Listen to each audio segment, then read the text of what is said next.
Hello ആൾ, നമുക്കിന്ന് പഠിക്കാനുള്ളത് voice of documentary എന്ന് പറഞ്ഞിട്ടുള്ള ബിൽ നിക്കോളാസിൻ്റെ എസ്സേയുടെ ഒരു summarised വേർഷനാണ്. So Bill Nicholas' Voice of Documentary is a fundamental text in the documentary film studies, analyzing how documentaries construct meaning, engage audience and establish authority. നമുക്കിതിൽ പ്രധാനമായിട്ടും പഠിക്കാനുള്ളത് ആ പേര് പറയണ പോലെ തന്നെ ഡോക്യുമെൻ്ററികളുടെ സ്റ്റൈൽ എന്താണ്, ഫിലിം സ്റ്റഡീസിൽ എന്താണ് ഫിലിം സ്റ്റഡീസിൽ ഡോക്യുമെൻ്ററികളുടെ പ്രത്യേകത, അതുപോലെ തന്നെ അതെന്ത് മീനിങ് ആണ് കൺസ്ട്രക്ട് ചെയ്യണത്, അതല്ലെങ്കിൽ അതെങ്ങനെയാണ് ഓഡിയൻസസിനെ എൻഗേജ് ചെയ്യണത് ഫിലിമിൽ നിന്നിട്ടും വ്യത്യസ്തമായിട്ട്, അല്ലെങ്കിൽ അതിൻ്റെ അതോറിറ്റി എസ്റ്റാബ്ലിഷ് ചെയ്യണത് എങ്ങനെയാണ്, ഡോക്യുമെൻ്ററികൾ അവരുടേതായിട്ടുള്ള സ്റ്റൈലുകൾ അതോറിറ്റീസ് എസ്റ്റാബ്ലിഷ് ചെയ്യണത് എങ്ങനെയൊക്കെയാണെന്നാണ് നമുക്കിതിൽ പഠിക്കാനുള്ളത്. And he argues that documentaries have distinct voice which is not just about narration but includes editing, framing and ideological positioning. ഡോക്യുമെൻ്ററികൾക്ക് അതിൻ്റേതായിട്ടുള്ള രീതിയിലുള്ള എഡിറ്റിങ്ങുകളും ഫ്രെയിമിങ്ങുകളും ഐഡിയോളജിക്കൽ പൊസിഷനിങ്ങുകളും സെപ്പറേറ്റ് ആണ്. നമ്മൾ നോർമൽ സിനിമയിൽ കാണുന്ന പോലുള്ള എഡിറ്റിങ്ങും സ്റ്റൈലും അല്ല ഡോക്യുമെൻ്ററിക്കുള്ള. ഓക്കെ, ഇത് എസ്സേയുടെ ഒരു സമ്മറിയാണ്. അതിൽ പറയണ പോയിന്റ് വൈസ് ആയിട്ടാണ് പറഞ്ഞിട്ടുള്ളത്.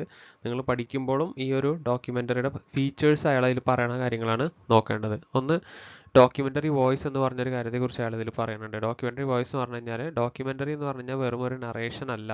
ഓക്കെ, അത് ഓവറോൾ സ്ട്രക്ചറും പേഴ്സ്പെക്റ്റീവും പറയുന്ന ഒരു രീതിയാണ്. ഇപ്പോൾ ഡോക്യുമെൻ്ററിയിൽ നമ്മൾ പല കാര്യങ്ങളും ഇങ്ങനെ നറേറ്റ് ചെയ്യണ കാണാം, ഒരാൾ പറയണ പോലെ കാണാം. അത് വെറും ഒരു സ്റ്റൈലായിട്ടല്ല കരുതിയിട്ടുള്ളത്. അത് ഓവറോൾ ഡോക്യുമെൻ്ററി എങ്ങനെ പോകണമെന്ന് തീരുമാനിക്കുന്നത് ആ വോയിസ് ആണ്, ആ നറേഷനാണ്. നിങ്ങൾ ഈ ഡിസ്കവറി ചാനലിലൊക്കെ ഓരോ പ്രോഗ്രാംസ് കണ്ടാൽ മനസ്സിലാവും. ഈ ആനിമൽസിനെ കുറിച്ചുള്ള വോയിസ്, ആ നറേഷനാണ് ശരിക്കും ആ വോയിസ് ഡോക്യുമെൻ്ററിയുടെ ലൈഫ് എന്ന് പറയുന്നത്. ഈവൻ വിഷ്വൽ ഇല്ലെങ്കിൽ പോലും നമുക്ക് കണ്ണടച്ചാലും ആ നറേഷനിലൂടെ കാണാൻ പറ്റും. ഓക്കെ, എന്നിട്ട് ആൾ പറയുന്ന നെക്സ്റ്റ് പോയിന്റ് ആണ് documentaries construct reality not reflect it. അതുപോലെ തന്നെ ഡോക്യുമെൻ്ററികൾ ഒരു പ്രത്യേക റിയാലിറ്റി തന്നെ ഉണ്ടാക്കും.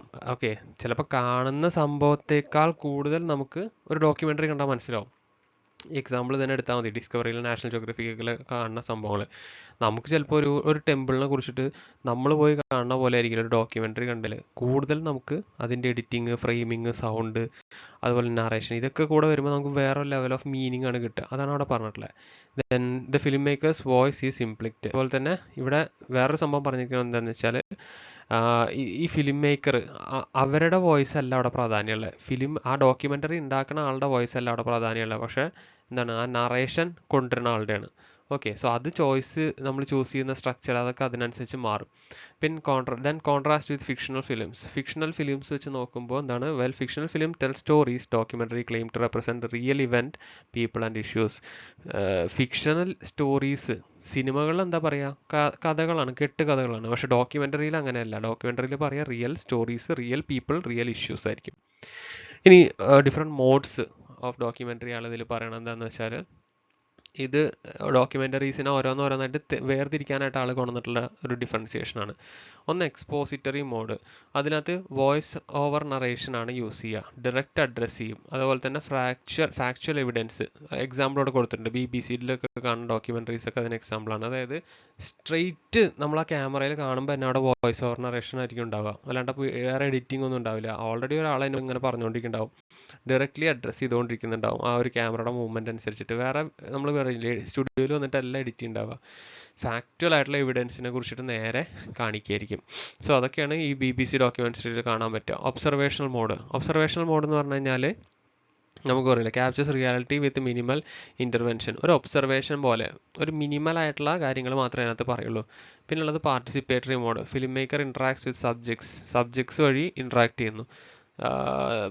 ഒരു പാർട്ടിസിപ്പേഷൻ ഉണ്ടാവും ആ ഡോക്യുമെൻ്ററിയിൽ. ഒരാളും മറ്റൊരാളും തമ്മിൽ ഒരു പാർട്ടിസിപ്പേറ്റ് ചെയ്തിട്ട് സംസാരിക്കുക, അല്ലെങ്കിൽ അവർ വല്ല ആക്ടിവിറ്റിയോ അങ്ങനത്തെ ഒക്കെ.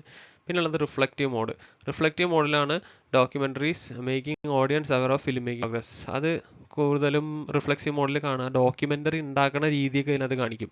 ആ സിനിമയുടെ നമ്മൾ പറയില്ലേ, ബാക്ക് എൻഡിൽ നടക്കുന്ന കാര്യങ്ങൾ, അങ്ങനത്തെ ഒക്കെ അത്. പിന്നുള്ളത് പെർഫോമൻസ് മോഡ്. ഓക്കെ, ഇത് ഏറ്റവും കൂടുതൽ കാണിക്കുന്നത് എക്സ്പീരിയൻസസ്, അവരുടെ പല എക്സ്പീരിയൻസസിനെ കുറിച്ചിട്ട് പറയുകയാണ്.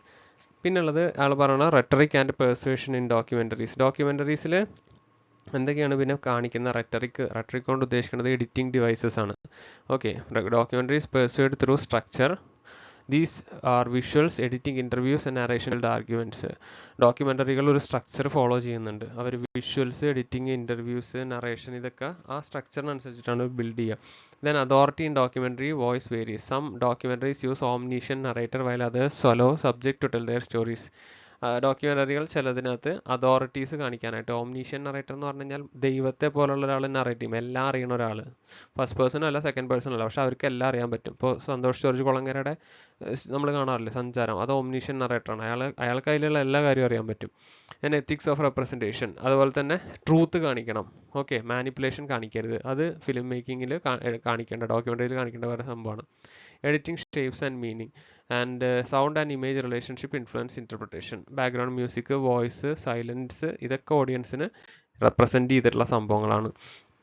ഇനി ഡോക്യുമെൻ്ററീസിൻ്റെ ഒരു എന്താ പറയുക ഇമ്പോർട്ടൻസിനെ കുറിച്ച് പറയുന്നതാണിത്. Documentary power and ideology. Documentaries are not neutral, they are shaped by film makers belief, funding sources and audience expectations. ഡോക്യുമെൻ്ററികൾ ഒരിക്കലും ഒരു ന്യൂട്രൽ ആയിട്ടുള്ള കാര്യമല്ല. അതായത് അതിനകത്ത് നമുക്ക് എന്ത് കാര്യത്തെക്കുറിച്ച് വേണമെങ്കിൽ പറയാം, പൊളിറ്റിക്സിനെ കുറിച്ച് പറയാം, ആളുകളുടെ പ്രോബ്ലംസിനെ കുറിച്ച് പറയാം. ഇപ്പോൾ എൻഡോസൾഫാൻ്റെ ഇഷ്യൂ ഉണ്ടായപ്പോൾ അതിൽ പറഞ്ഞ ഡോക്യുമെൻ്ററീസ് എന്ന് പറഞ്ഞു കഴിഞ്ഞാൽ ഭയങ്കര എക്സ്പ്ലിക്റ്റ് ആയിരുന്നു. അതായത് കുട്ടികളുടെ റിയൽ അവസ്ഥ കാണിച്ചിട്ട് ഭയങ്കര കണ്ടാൽ തന്നെ നമ്മൾ ഞെട്ടിപ്പോവും, അങ്ങനത്തെ അവസ്ഥയൊക്കെ കാണിച്ചിട്ടുണ്ട്. അതുകൊണ്ടാണ് പറഞ്ഞത് ഡോക്യുമെൻ്ററികൾ ന്യൂട്രൽ അല്ല. Then state funded versus independent documentaries. Government ചിലത്ത് ഫണ്ട് ചെയ്യാറുണ്ട് പ്രൊപ്പഗാൻഡയ്ക്ക് വേണ്ടിയിട്ട്. ഇപ്പോൾ കമ്മ്യൂണിസ്റ്റ് ഗവൺമെൻറ് ആവട്ടെ, കോൺഗ്രസ് ഗവൺമെൻറ് ആവട്ടെ, അവരിങ്ങനെ ഓരോ സ്റ്റോറീസ് ഡോക്യുമെൻ്ററീസ് ഒക്കെ ഉണ്ടാക്കും അവരുടെ കാശ് വെച്ചിട്ട്. അങ്ങനത്തെ ടൈപ്പ് ഡോക്യുമെൻ്ററികൾ നമുക്ക് പവർ ഐഡിയോളജി കാണിക്കാനായിട്ട് ഉപയോഗിക്കാം. Then representation of marginalised voices. ഒരുപാട് മാർജിനലൈസ് ചെയ്യപ്പെട്ട ആളുകളുടെ പവർ ഐഡിയോളജി കാണിക്കാനായിട്ട് ഡോക്യുമെൻ്ററി ഉപയോഗിക്കാം. ക്ലാസ്, റേസ്, ജെൻഡർ, പൊളിറ്റിക്സ്, ഇതൊക്കെ. Ethical responsibility of film makers. Film makers എന്താണ് അവർ ചെയ്യുന്ന കാര്യങ്ങൾ എങ്ങനെ റെപ്രസെൻറ്റ് ചെയ്യുന്നു, എത്തിനിസിറ്റി നിലനിർത്തുന്നു, അതൊക്കെ ഇതിനകത്ത് ഇമ്പോർട്ടൻ്റ് ആയിട്ടുള്ള കാര്യമാണ്. Audience interpretation matters. അതുപോലെ പറഞ്ഞിട്ടുള്ളത് ഓഡിയൻസിന് ഡോക്യുമെൻ്ററിയിൽ ഒരു വോയിസ് ഉണ്ട്. ഓക്കെ, സോ നമുക്ക് ഈ ഒരു എസ്സേ കൺക്ലൂഡ് ചെയ്യണത് ഇങ്ങനെയാണ്. Bill Nichols voice of documentary remains text in understanding how documentary construct reality, persuade audiences and shape public discourse. His modes of documentary provides a framework for analyzing how different film approach storytelling, ethics and representation. So conclusion സെക്ഷനും ഇൻട്രൊഡക്ഷനിലും പറഞ്ഞിട്ടുള്ള സെൻറ്റൻസുകളെങ്കിലും നിങ്ങൾ പരീക്ഷയിൽ എഴുതി വെക്കണം. എന്താ സംഭവം എന്ന് വെച്ചാൽ എന്താണ് ഇതിൽ പറയുന്നത്, ഉള്ളിലുള്ള കാര്യങ്ങൾ ഇത്തിരി ഡീറ്റെയിൽഡ് ആണ്, പക്ഷെ സ്റ്റിൽ എന്താണ് പറയണത് എന്നുള്ളത് ഈ കൺക്ലൂഷനിലും മുന്നേ പറഞ്ഞ ഇൻട്രൊഡക്ഷനിൽ അതിലാണുള്ളത്.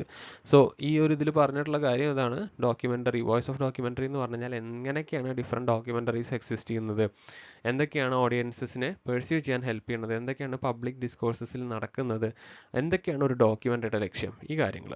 ഓക്കെ, സോ ഇതാണ് പ്രധാനമായിട്ട് ഇയാളുടെ ഈ ഒരു എസ്സേയിൽ പറയണത്. ഓക്കെ.